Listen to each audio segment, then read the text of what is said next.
Felix Varela was a Cuban-born priest from Havana, Cuba, who had a profound impact on the expansion of the Catholic Church in the United States. In Cuba, Varela gained much respect from his fellow Cubans due to his dedication to learning and education. But this was only short-lived, because King Ferdinand VII would eventually exile Varela from Cuba for preaching Cuba's right to be an independent nation. After being exiled from Cuba, Varela ended up in New York, where he would face a church with many different problems than the one back in Cuba. But nonetheless, he continued to show his dedication and strive to improve the community.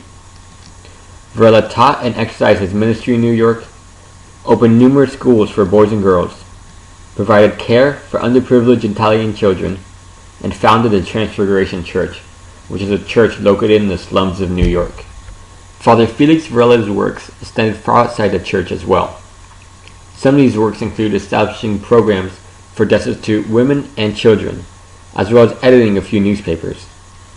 But one of the most prestigious works was founding the newspaper El Amigo de la Juventud, which could possibly be one of the first bilingual newspapers in New York.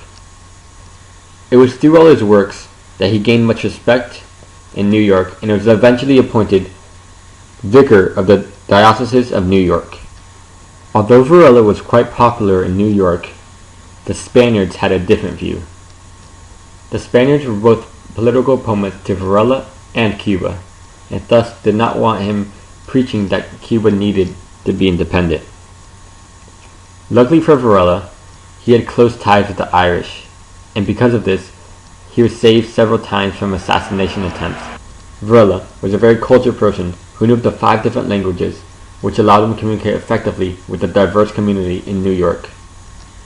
But after 30 years of being in New York, Varela began to approach old age and thus moved to St. Augustine, Florida, where he spent the last 3 years of his life in sickness and in poverty.